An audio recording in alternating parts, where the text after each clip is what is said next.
Oke, assalamualaikum warahmatullahi wabarakatuh. Hari ini kita akan belajar tentang studi kelayakan bisnis di aspek sosial ekonomi. Capital budgeting, penganggaran modal, yang dimana investasinya lebih dari 1 tahun,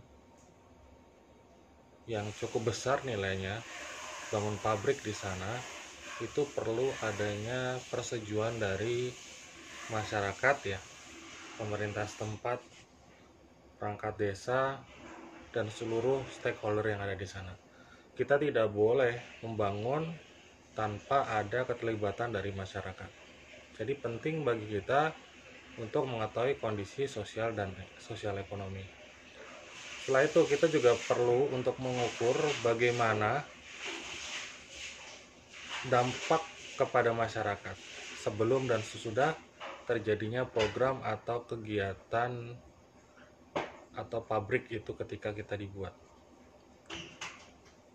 Aspek sosial ekonomi ini bicara tentang analisis kemanfaatan dan biaya terhadap perekonomian nasional dan sosial.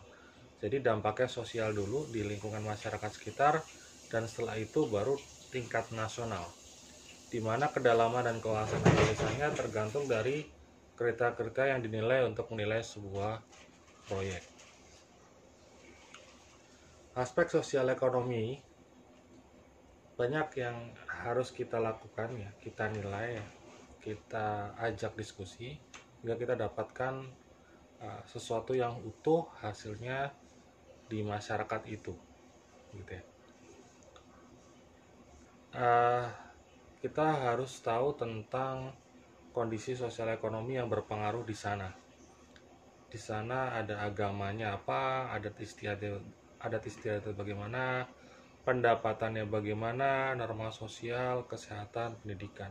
Jadi UMR setempat, UMR daerah, kita harus memahami itu.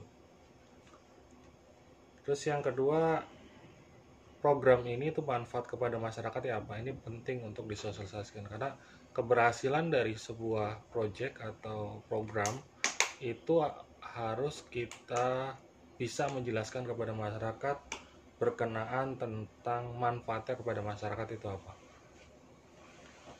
Ketiga, manfaat terhadap perekonomian lokal, regional, nasional, dan efek bergandanya, efek ke depan dan efek ke belakangnya. Yang keempat, kita juga nantinya akan tahu di daerah tersebut ya bahan baku apa yang bisa diambil dari daerah lokal tersebut. Karena penting sekali kita harus bisa menggunakan sumber-sumber dalam negeri gitu ya.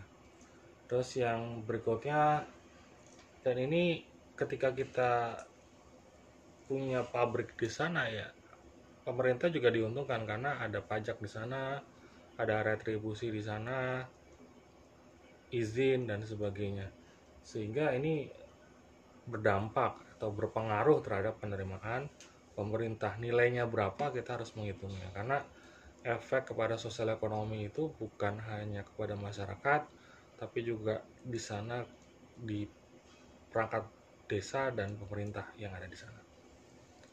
Selanjutnya, keterkaitan beban biaya investasi dengan kerugian masyarakat. Jadi kalau misalnya kita bangun jalan tol, apa sih kerugian dari masyarakat itu? Ya tentu saja lahannya dirubah gitu ya, dari pertanian dirubah menjadi jalan ya, karena kan jalan tol kelewat gitu. Nah, tetapi kita harus bisa memberikan kepastian bahwa tanah tersebut kita ganti rugi dengan nilai yang moderat atau nilai yang sesuai dengan harga pasar.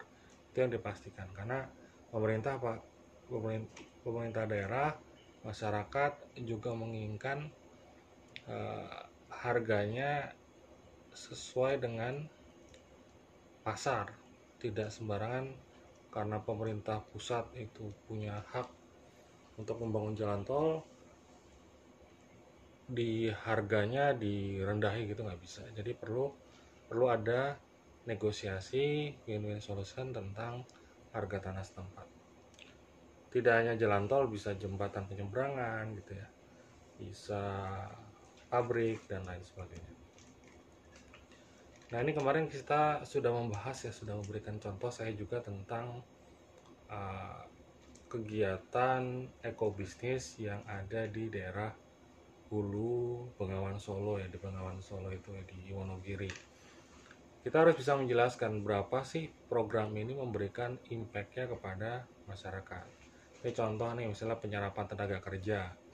Tenaga kerja yang terserap per hektar itu per tahun rata-rata 145 hari orang kerja. Anggaplah hari orang kerja itu satu harinya 100.000, berarti ada uang yang masuk ke sana gitu ya, bisa 1.450.000-an ya, lebih gitu ya, 100.000 apa namanya per HOK gitu ya. Ini totalnya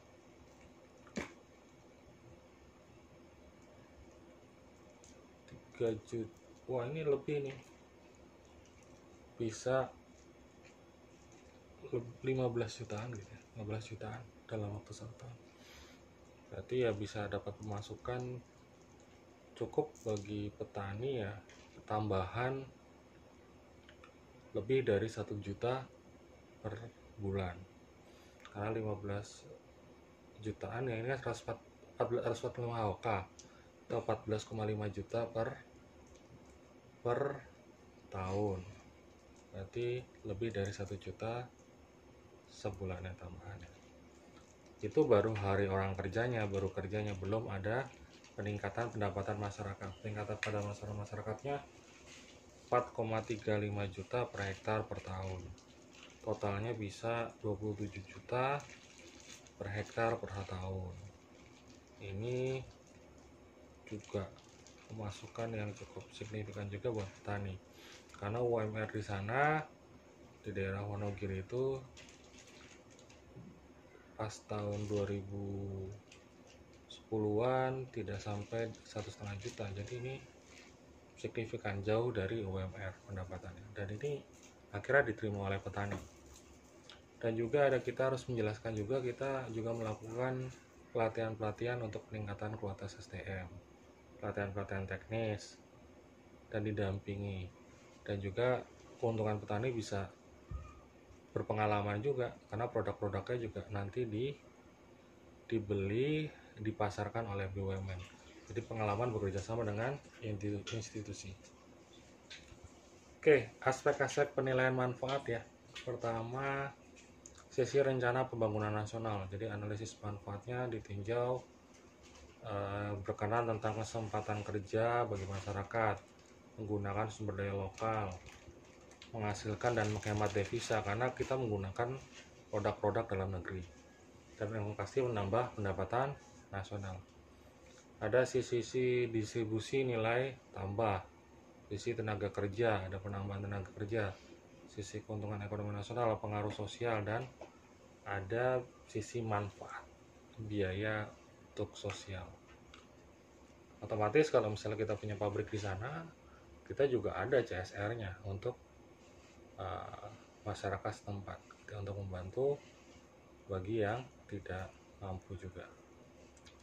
Hambatannya ya juga harus dituliskan di sana, gitu ya.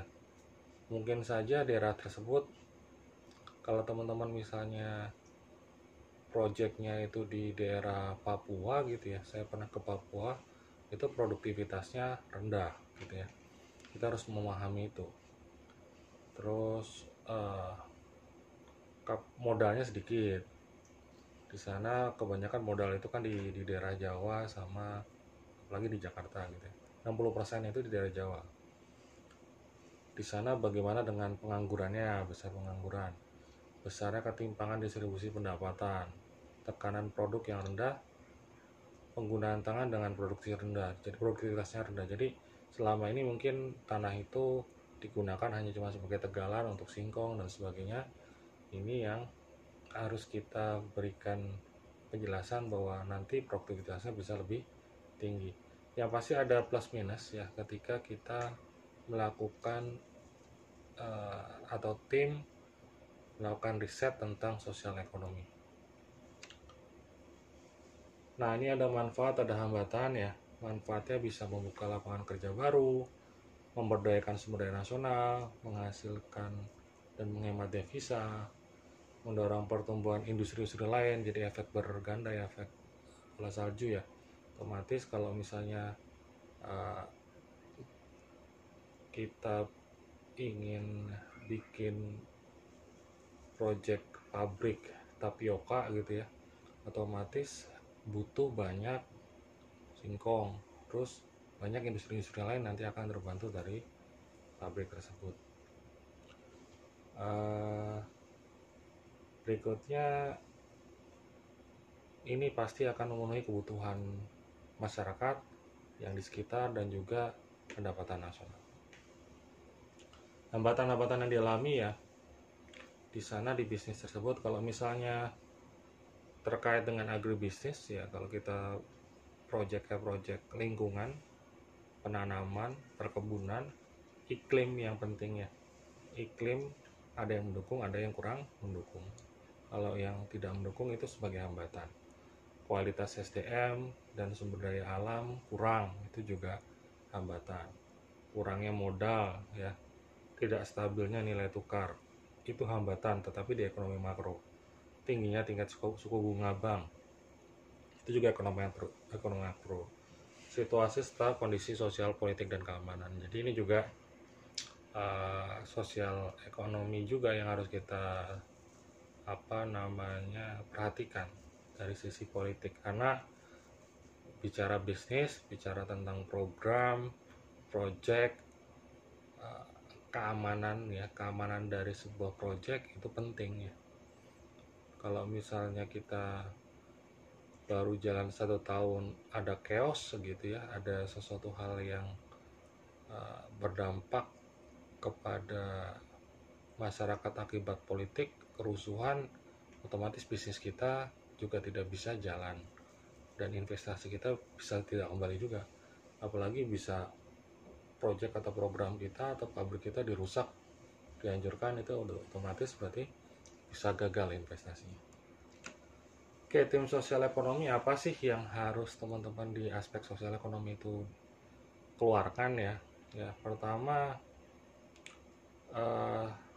butuh kita, sistem sosial ekonomi itu butuh melakukan analisis dampak sosial ekonomi dari program atau proyek yang akan digulirkan menggunakan data sekunder.